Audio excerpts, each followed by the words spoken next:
Saluons-nous les uns les autres.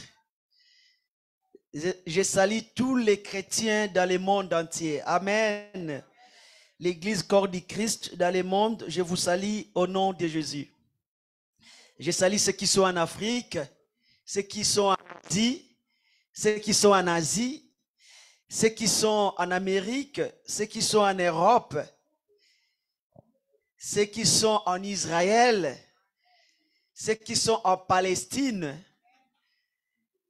Je salue et que la paix du Seigneur règne dans tous les pays du monde.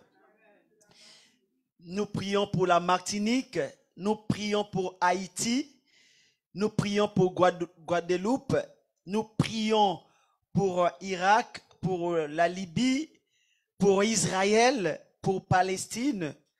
Nous prions pour le Congo. Nous prions pour la Côte d'Ivoire. Alléluia. Nous prions pour le Niger, le Nigeria, le Mali, Sénégal, Maroc. Et nous prions pour Gabon. Gloire à Dieu. Amen. Nous prions pour tous les pays du monde entier. Alléluia. Que le Seigneur Jésus vous bénisse. Que le Seigneur Jésus soit avec vous. Amen. Est-ce que quelqu'un peut dire j'aime Jésus? Amen. Amen. Nous sommes là pour lui. Alléluia. Et nous continuons le programme de notre jeûne et prière de 5 jours. Répète après moi, 5 jours. Alléluia. Et aujourd'hui, c'est notre 3e journée de jeûne et prière. Et comme vous le savez tous, que le thème de notre jeûne, c'est la persévérance dans les épreuves. Répète après moi, la persévérance dans les épreuves. Alléluia. Nous avons besoin de la persévérance. Amen. Et ce soir, Dieu m'a mis à cœur de parler sur l'imitation.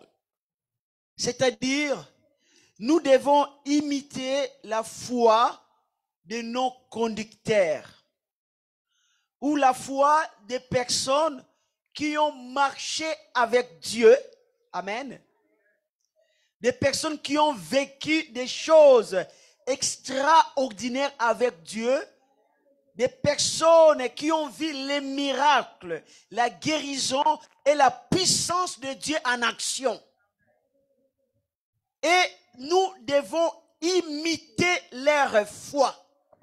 Amen. Je lis dans la parole de Dieu, dans le livre de Hébreux, chapitre 13, à partir du verset 7. Je répète, Hébreux, chapitre 13, verset 7. La parole de Dieu dit ceci. Je sens l'onction du Saint-Esprit. Est-ce que vous sentez son onction? Gloire à Dieu. La parole de Dieu dit ceci, Hébreux chapitre 13, verset 7. Hébreux 13, 7. La Bible dit, souvenez-vous de vos conducteurs qui ont annoncé la parole de Dieu. Considérez quelle a été la fin de leur vie et imitez leur foi. Répète après moi. Imitez leur foi. Souvenez-vous de vos conducteurs qui vous ont annoncé la parole de Dieu.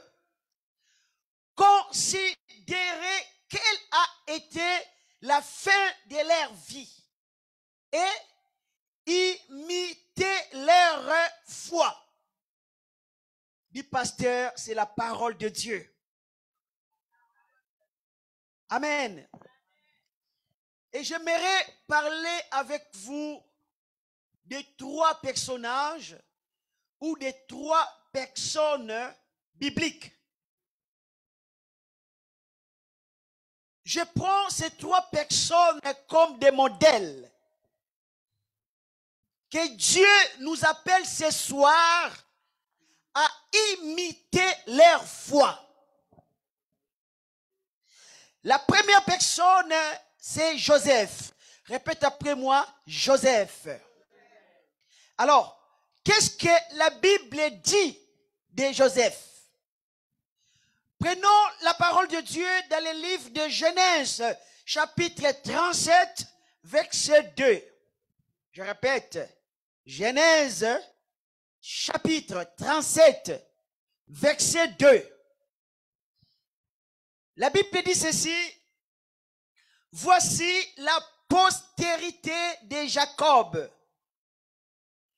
âgé de 17 ans. Âgé de 17 ans, Joseph. La Bible commence par Joseph. Voici la postérité de Jacob. Joseph, répète après moi, Joseph. Joseph, âgé de 17 ans. Joseph avait quel âge? 17 ans. Faisait paître les troupeaux avec ses frères.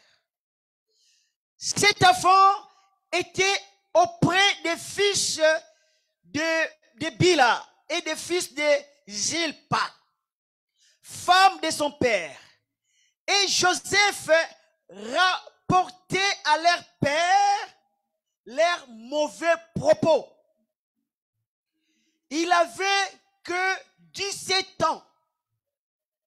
Et il faut savoir qu'à cet âge-là, Dieu avait commencé à donner à Joseph des rêves. Dieu avait commencé à révéler à Joseph son futur. Dieu avait commencé à l'âge de 17 ans à révéler à Joseph sa destinée. Dieu avait commencé à parler à Joseph des choses qu'il fera dans sa vie. À ce moment-là, Joseph avait que 17 ans. Un petit jeune de 17 ans. Aujourd'hui, on appellera Joseph mineur. Dieu a commencé à conclure une affaire avec Joseph, tandis que Joseph était encore mineur de 17 ans. Il a vu des rêves. Il a vu sa destinée. Et dans son rêve, Joseph voyait. Il voyait ses frères, son père et toute sa famille se prosterner devant lui. Alléluia. Qu'est-ce que Joseph voyait? Quels étaient les rêves de Dieu à Joseph? Les rêves de Dieu étaient que Joseph devrait dominer sur ses frères. Ses frères, même son père, devait se prosterner devant lui. Et dans Genèse chapitre 41, verset 46. Genèse chapitre 41, verset 46. Ici, la Bible nous parle de ceci. Je lis pour vous. Ici, Joseph, toujours Joseph. Répète après moi, Joseph. Joseph était âgé de 30 ans lorsqu'il se présentant devant Pharaon, roi d'Égypte. Et il quitta Pharaon et parcourut tous les pays d'Égypte. On a vu Joseph, 17 ans, Dieu a commencé à lui parler. Ici, on voit Joseph, 30 ans, auprès de Pharaon et en train de parcourir l'Égypte. Ici, à 30 ans, Joseph est devenu ministre. À 17 ans, Dieu a commencé à lui parler. À 30 ans, il est devenu ministre. Alors, si nous pouvons calculer de 17 ans à 30 ans, combien d'années sont passées? 13. Donc, les jours où Dieu a commencé à parler à Joseph, Joseph avait 17 ans. Et les jours où ces promesses ont été accomplies dans sa vie, il avait quel âge? 30 ans. Donc, il y avait donc 13 ans d'attente pour que les promesses de Dieu s'accomplissent. Alléluia. Et j'aimerais vous dire que les 13 ans d'attente, c'est une période d'épreuve. Alléluia. C'est une période sombre. Et si vous lisez l'histoire de Joseph, vous allez voir que les 13 ans d'attente, Joseph avait passé des moments très, très difficiles. Joseph a subi la trahison de son frère. Joseph était rejeté de ses frères. Joseph était vendu en Égypte. Joseph était esclave. Il a fait la prison. Il était accusé faussement. Il a fait encore la prison. Il y a toujours une période que j'appelle une période la plus sombre dans la vie d'une personne que Dieu a appelée. Dans la vie d'un homme que Dieu a appelé. Dans la vie d'une femme que Dieu a appelée. Et cette période la plus sombre, ça peut être une période de maladie. Ça peut être une période de célibat. Ça peut être une période que tu attends un enfant. Tu veux avoir un bébé, mais le bébé ne vient pas. Ça peut être une période où tu cherches le travail, que le travail ne vient pas. Où tu cherches à exploser dans ton ministère, mais ton ministère ne se décolle pas. C'est une période la plus difficile où tu peux rester sans papier. Ou quand tu lèves les yeux pour regarder le ciel, tu vois que les nuages. Tu n'attends pas la voix de Dieu. Les périodes où tu cries, oh Seigneur, donne-moi un signe. Seigneur, parle-moi. Il n'y a ni son, ni voix dans le ciel qui te parle. Et la Bible dit que Joseph a passé 13 ans d'épreuve. Lui qui a reçu une parole prophétique, un rêve prophétique. Lui qui a reçu un message venant de Dieu, qui lui promettait des bénédictions, que tu seras élevé, tes frères, ton père se prosterneront devant toi. Mais voilà Joseph en prison. Voilà Joseph accusé de viol. En Égypte, les gens regardaient Joseph comme un violeur.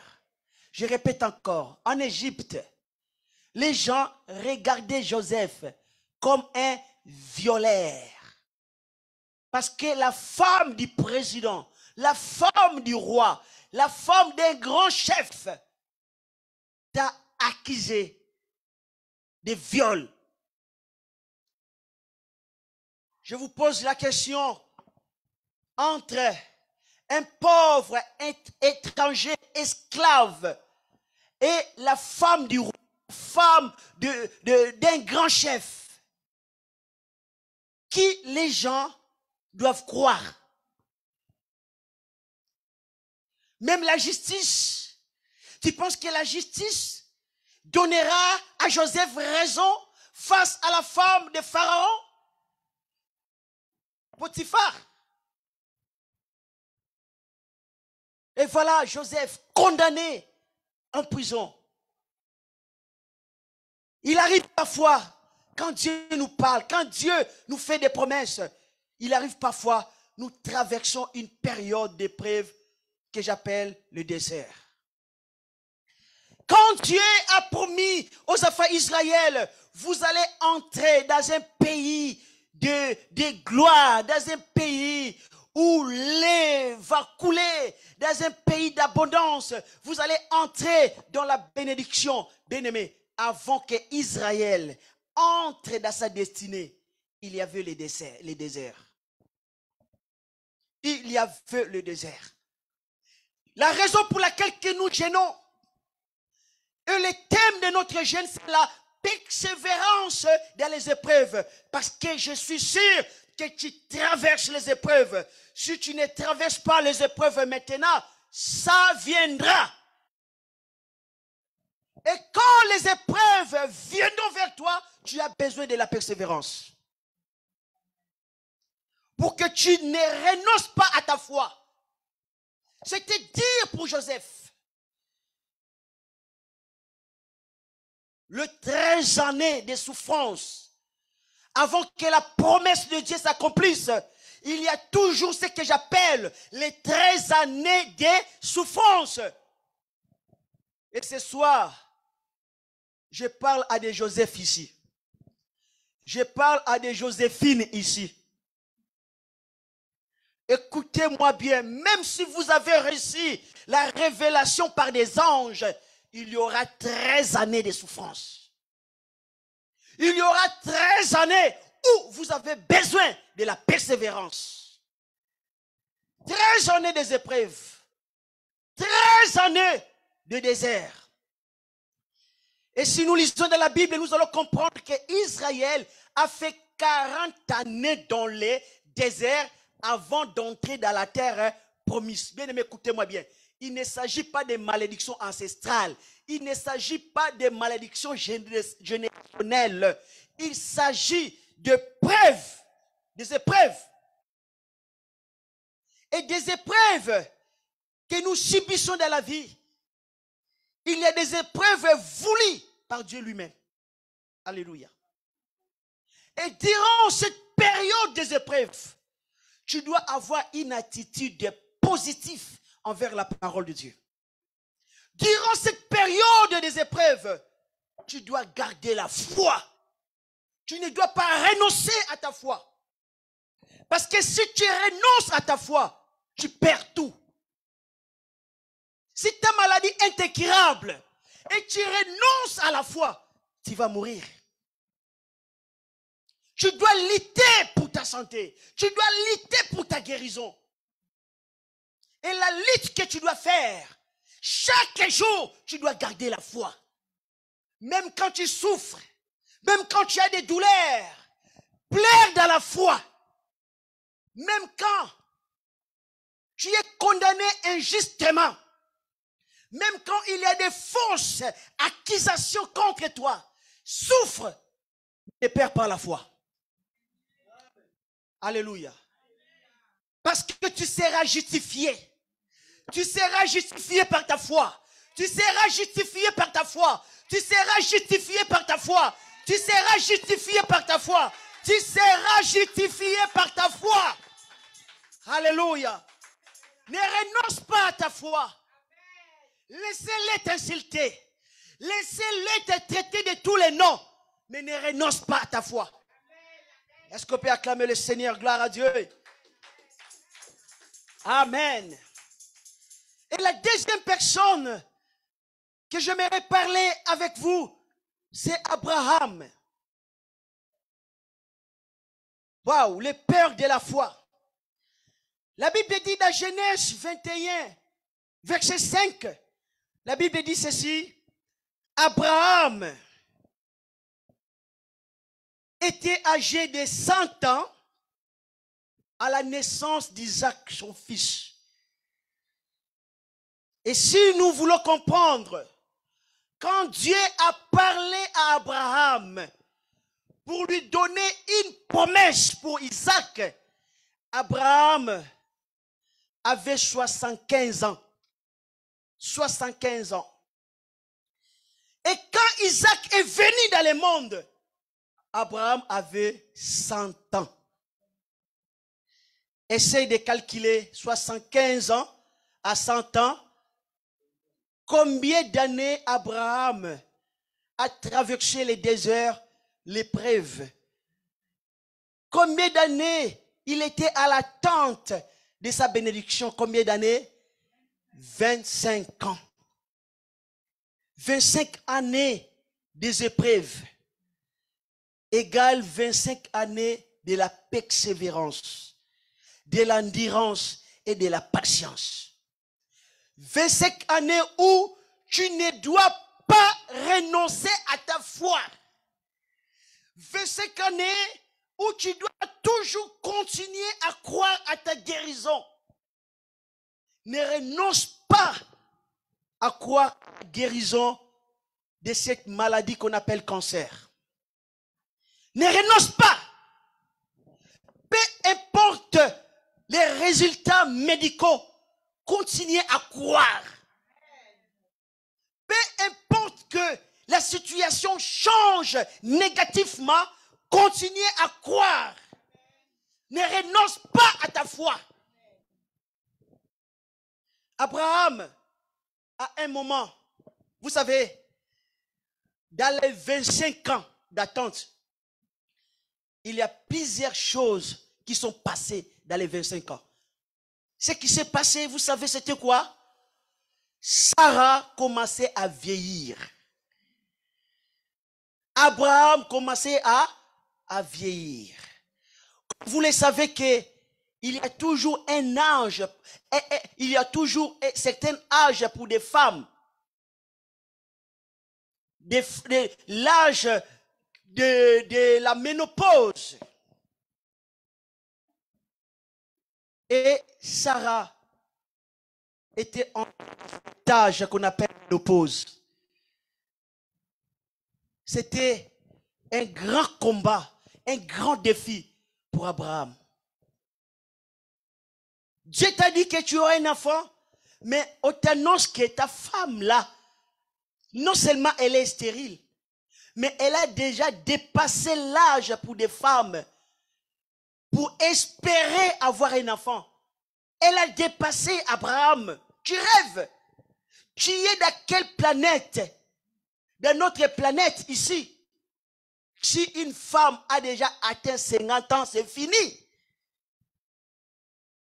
Abraham devait garder la foi malgré des paroles négatives des hommes et des médecins. C'était dur pour Abraham. C'était dur pour Sarah. Parce que dans la parole de Dieu, dans Hébreux chapitre 6, verset 15, Hébreux 6, 15, la Bible dit, c'est ainsi qu'Abraham ayant persévéré et obtint le fait de la promesse. Répète après moi, le fait de la promesse.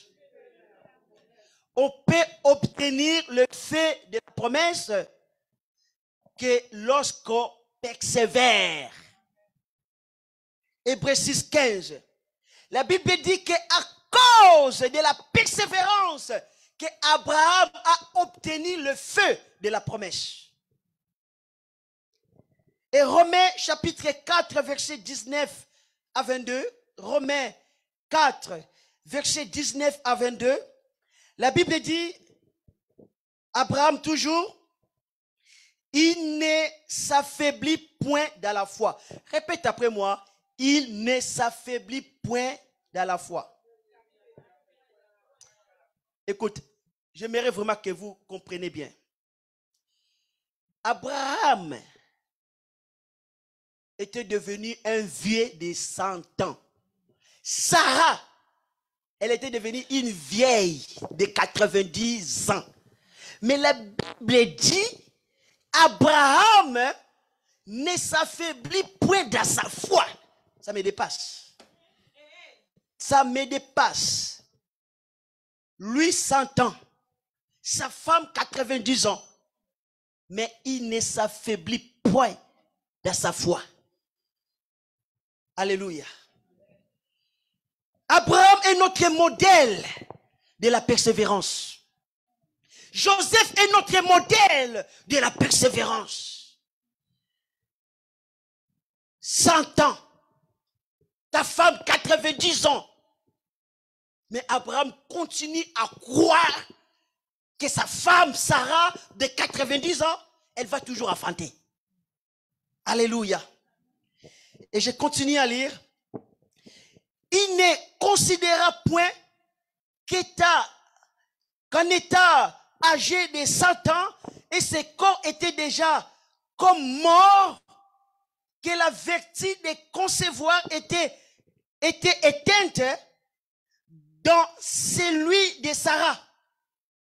Donc, quand Abraham regardait Sarah, amen, la Bible dit que le corps de Sarah était mort.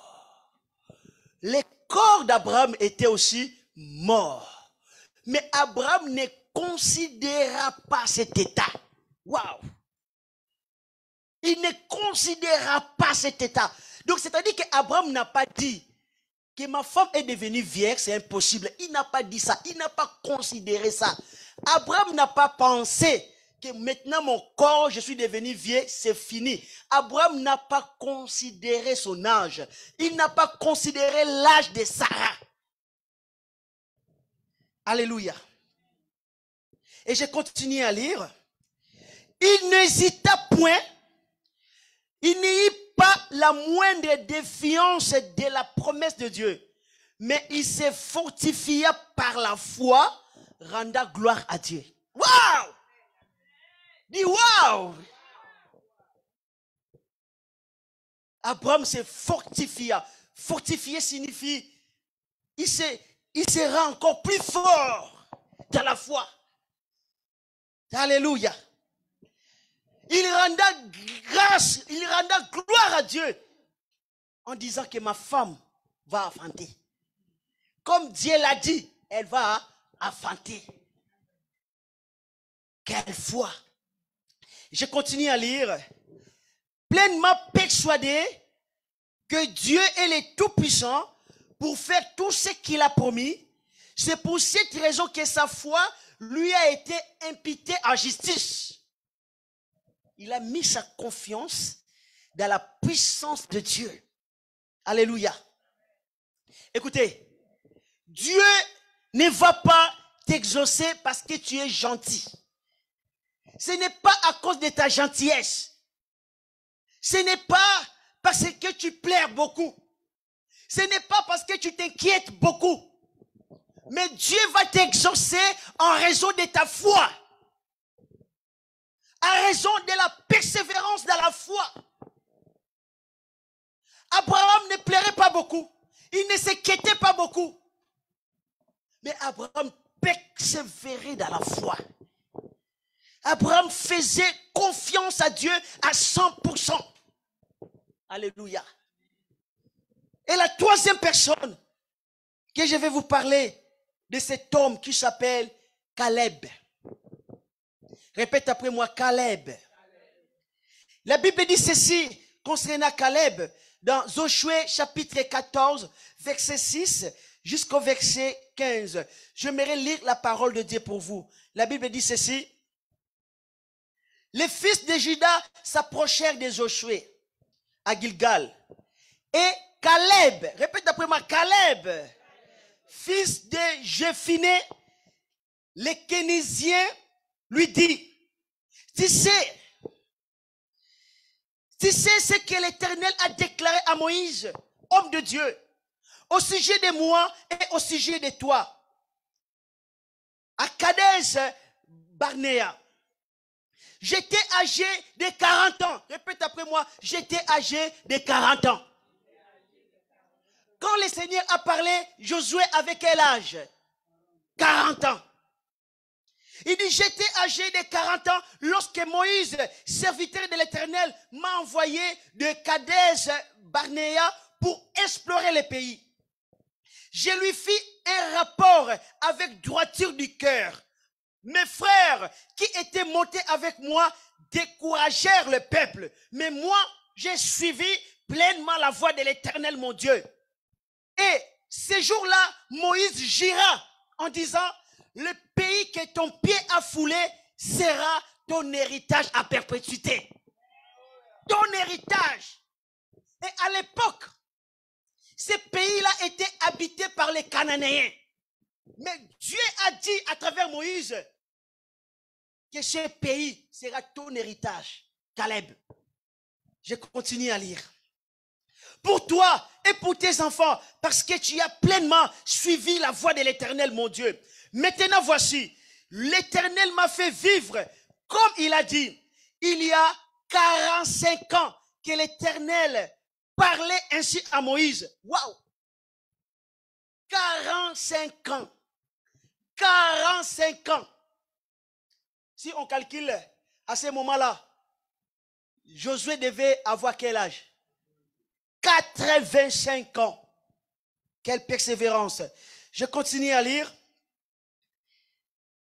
Il y avait 45 ans que l'Éternel parlait ainsi à Moïse. Lorsque Israël marchait dans les déserts. Et maintenant voici, je suis âgé aujourd'hui de 85 ans. Je suis encore vigoureux. Comme au jour où Moïse m'envoya. J'ai autant de force que je n'avais alors. Soit pour combattre, soit pour sortir et pour entrer. Donne-moi donc cette montagne, alléluia, dont l'Éternel a parlé dans ces temps-là. Car tu as appris alors, s'il trouve des Anakim, les géants donc, il y avait des villes grandes et fortifiées, l'Éternel sera peut-être avec moi et je les chasserai comme l'Éternel l'a dit. Alléluia. Et Josué bénit Caleb, fils de Jephunnée, et lui donna Hébron pour héritage.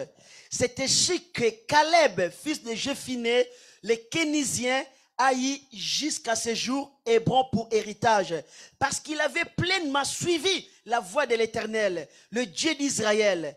Hébron s'appelait autrefois Kidja Arba. Arba avait été l'homme le plus grand parmi les Anakim. Le pays fit dès lors en repos sans guerre. Dit Amen. 45 ans, Dieu lui a dit que tu auras l'héritage. Et cela est accompli après combien d'années? 45 ans. 45 ans. Et Caleb n'a jamais renoncé dans son cœur. Caleb a toujours entendu ce jour-là. La Bible dit, si la prophétie tard, attends-la. Elle s'accomplira certainement. Si la guérison prend du temps, attends-la. Si le mariage tard, attends-la. Si le bébé tard, attends-la. Si l'explosion dans les ministères tard, attends-la. Si l'onction tard, attends-la. Elle s'accomplira. Répète-moi, dis pasteur, elle s'accomplira. Pasteur, elle s'accomplira. Pasteur, elle s'accomplira. J'ai aucun doute dans mon cœur. Elle s'accomplira. Elle s'accomplira certainement. Oh bien-aimé, j'aimerais que quelqu'un se lève. Même ceux qui sont sur Zoom, levez-vous.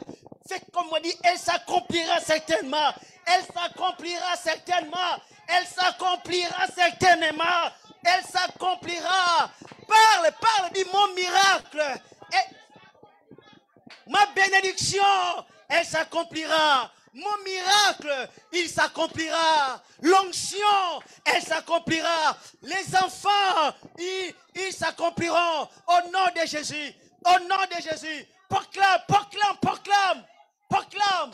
Elle s'accomplira. Les mariages, elle s'accomplira. Les mariages, elle s'accomplira. Les bénédictions, elles s'accompliront. Elles s'accompliront certainement. Ce que Dieu a dit. Ce que Dieu a dit, ça s'accomplira.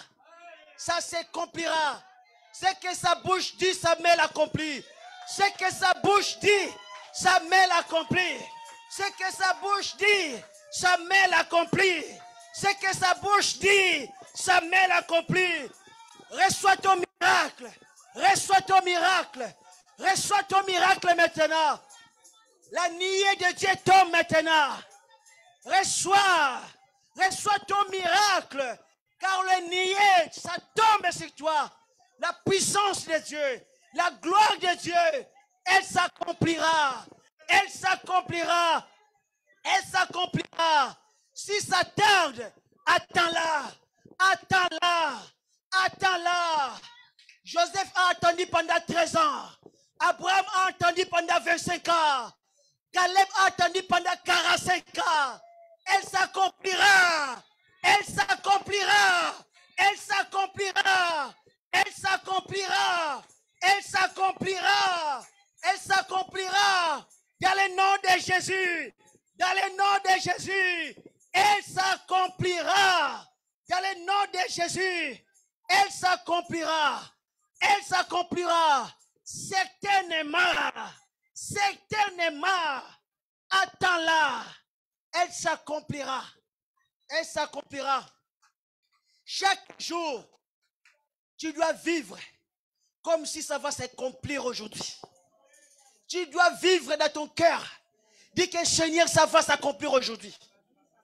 Si cela ne s'accomplit pas aujourd'hui, ça s'accomplira demain. Vis toujours dans cette foi. Vous savez, quand tu commandes un colis ou quelque chose à Amazon, c'est-à-dire que ta commande est validée quel jour? Les jours même où tu commandes. Mais il y a un temps que tu dois attendre pour que les colis arrivent chez toi à la maison. Donc, la commande a déjà été validée. Bien-aimé, Dieu a déjà validé tes prières. Dieu a déjà validé tes prières. Dieu a déjà validé tes prières. Dieu a déjà validé ta commande. Dieu a déjà validé ta commande. Dieu a déjà validé ta commande. Ce n'est qu'une affaire de temps. Ce n'est qu'une affaire du temps. Mais la commande a été déjà validée. Le bébé a déjà été validé. Le mariage a déjà été validé. La guérison a déjà été validée. Les finances a déjà été validées. L'onction a déjà été validée. Le ministère a déjà été validé. Elle s'accomplira. Elle s'accomplira certainement. Elle s'accomplira. Dieu n'aima jamais. Dieu n'aima jamais. Ce qu'il nous a promis, quels que soient les temps, elle s'accomplira. Dans le nom de Jésus, elle s'accomplira. Même si c'est dur, supportons les épreuves, supportons la souffrance, supportons la douleur, persévérons. Elle s'accomplira. Dis Amen. Dieu va accomplir sa promesse dans ta vie au nom de Jésus. Job, pendant sa souffrance, pendant les jours de sa douleur, il leva la tête. Et Job disait, mon rédacteur est vivant. Je sais. Est-ce que tu peux répéter après moi? Dis, pasteur, je sais. Ce n'est pasteur, ce n'est pas la peine que tu me les répètes. Dis, pasteur, ce n'est pas la peine que tu me les répètes. Parce que moi-même, je sais. Je sais. Mon Jésus est vivant. Il va se révéler dans ma vie. Je sais, pasteur. Pas besoin de me les répéter. Je sais. Même si je traverse la vallée de l'homme de la mort, je ne crains aucun mal. Parce que je sais, mon rédacteur est vivant. Mon Jésus est vivant. Il est vivant. Il est avec moi. Je sais, dans la douleur, mon rédacteur est vivant. Je sais, ce n'est qu'une question du temps. Ce n'est qu'une question du temps. La Bible dit, soumettez-vous sous la puissance main de Dieu, car il nous bénira au temps convenable. Ce n'est qu'une question du temps. Répète après moi, Kairos. Kairos. Il y a un temps de Dieu. Un temps de ma guérison. Un temps de ma bénédiction. Un temps de mon ministère. Un temps pour ma santé. Un temps pour l'onction. Il y a un temps pour mon mariage. Il y a un temps pour toi. Ce n'est une question du temps. Ta commande, Dieu l'a déjà validée. C'est déjà validé. Dieu a déjà dit oui. Ce n'est qu'une question que tu as besoin d'un peu de la patience, de la persévérance, de l'endurance. Parce que Dieu a dit oui. Lèvons-nous tous ensemble, même ceux qui sont en ligne. Parle. Dis Seigneur, je sais que tu as validé ma commande. Ma guérison, c'est oui. Parce que par tes meurtrissures, je suis guéri. Tu as validé déjà mon mariage. Tu as tout validé. Je persévère dans la foi. Je persévère dans la foi. Je persévère dans la foi. Vous pouvez prier en langue, levez la voix, priez au nom de Jésus. Dieu a déjà validé. C'est validé. Ça peut arriver aujourd'hui. Ça peut arriver demain. Ça peut arriver après-demain. C'est déjà validé. Oh Baba Sotoko Baba. Lèvons nos voix et dis Seigneur, tu l'as déjà validé. Tu l'as déjà validé. Tu l'as déjà validé. Ça va arriver vers toi. Ça va arriver dans ta maison. Ça va arriver dans ta vie. Ça va arriver. Ça va arriver. Oh Baba Santa Kolobolo Rababa. C'est déjà validé. C'est déjà validé. Même si je ne connais pas l'heure. Même si je ne connais pas les jours. Mais c'est déjà validé. C'est déjà validé. La Bible dit, les jours où Jésus va revenir, nous ne savons ni le jour ni l'heure. Même le Fils de l'homme ne connaît pas les jours ni l'heure. Amen. Mais ce que nous savons, ça va se faire. Bien-aimé, même si tu connais ni les jours ni l'heure, ça va se faire. Acclamons le Seigneur, gloire à Dieu. Ça va se faire. Ça va se faire. Persévérons, persévérons. Vivons la patience, vivons l'endurance. Quand ma femme plairait des douleurs du cancer, je lui disais, si tu veux pleurer, tu souffres, pleure. Si tu as vraiment des douleurs, tu peux crier. Mais ne renonce pas à la foi. Alléluia. Ne renonce pas. Je sais que ta douleur est réelle. Je sais que ta souffrance est réelle. Tu peux pleurer, oui, j'accepte. Mais ne renonce pas à la foi. Ne renonce pas à la foi. Pleure dans la foi. Crie dans la foi. Jésus sur la croix, il n'a pas pleuré. Il a pleuré. Jésus sur la croix, il n'a pas souffert. Il a souffert. Mais il n'a pas renoncé à sa foi. Alléluia. Il n'a pas renoncé à sa foi. Alléluia. Ne renonce pas à ta foi. Dieu exauce la foi. Lèvons nos mains ensemble.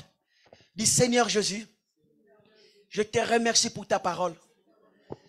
Je te remercie pour ce temps de jeûne et prière. Tu m'appelles à la persévérance, à la patience, à l'endurance. Parce que tu as préparé des grandes choses pour moi. La guérison, le miracle, l'onction, la puissance, les ministères. Et je te dis merci. j'aimerais te dire ce soir, comme Josué, j'ai encore de la force. Je suis encore vigoureux. J'aimerais te dire comme Abraham, que je crois encore. Je me fortifie encore. Je n'ai pas renoncé à la foi. Et je te rends grâce. J'aimerais te dire comme Joseph, même dans la trahison, même dans les accusations, je ne renonce pas à ma foi.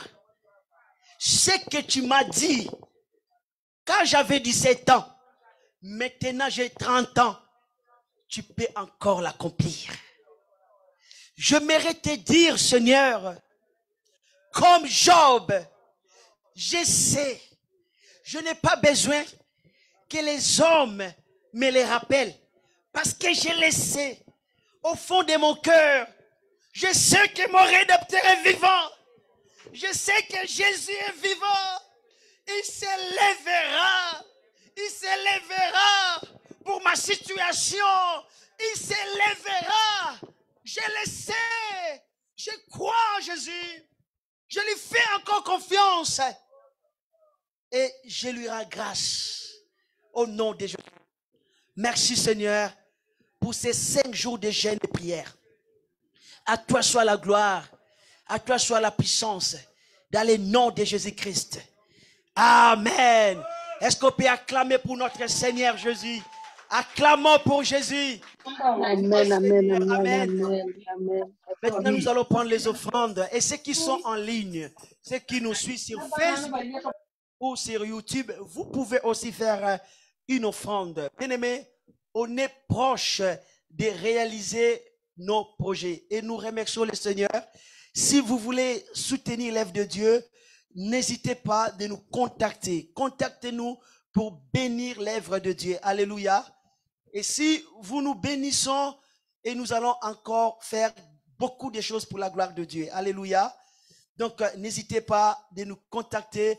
Vous pouvez donner les offrandes. Vous pouvez nous contacter par nos numéros ou par WhatsApp, par Facebook, et nous allons vous répondre. Alléluia. Vendredi, nous allons faire aussi une offrande spéciale pour bénir Dieu, pour terminer notre jeûne et prière. On va faire une offrande spéciale un peu pour bénir l'œuvre de Dieu, pour bénir l'œuvre de Dieu. Et si Dieu vous a mis à cœur de faire cette offrande d'action de grâce, une offrande pour bénir l'œuvre de Dieu, faites-le, ramène-le, cette offrande vendredi à 18h30 et le Seigneur va vous bénir. Amen. Faisons cette offrande de bon cœur, amen, pour rendre grâce à Dieu. Pour dire, Seigneur, voici l'action de grâce que je te donne. Merci encore, Seigneur, je persévère. Merci pour ce séminaire. Et Seigneur, je viens te bénir parce que je crois que tu vas me bénir. Amen. Donc, vendredi, nous allons faire une offrande spéciale à la clôture de notre jeûne et prière. Amen. Je vais prier pour les offrandes au nom de Jésus. Seigneur, bénis cet argent que ton peuple a donné pour l'avancement du royaume. Je bénis tous ceux qui ont donné des bons cœurs et tous ceux qui vont donner des bons cœurs. Bénis-les, Seigneur, dans le nom de Jésus. Bénis-les en abondance, comme la parole de Dieu le dit. À toi soit la gloire, dans le nom de Jésus-Christ. Amen. Donc voilà, on est à la fin de notre programme. Demain, rendez-vous à quelle heure? À 6 heures. Demain, on se voit à 6 heures pour la prière. Donc, priez, demandez à Dieu de vous réveiller à 5 heures pour qu'à 6 heures, nous puissions prier ensemble. Donc, rendez-vous demain à 6 heures pour la prière de jeûne et prière. Et l'après-midi, demain jeudi, à 13 heures. Et le soir, pour demain jeudi, c'est à 18 heures et c'est à 0 heure. Demain jeudi, c'est à 0 heure. En ligne. Sauf vendredi, on va clôturer notre jeûne à 18h30 en présentiel. Que le Seigneur vous bénisse. À demain à 6 heures. Soyez bénis. Amen. Gloire à Dieu.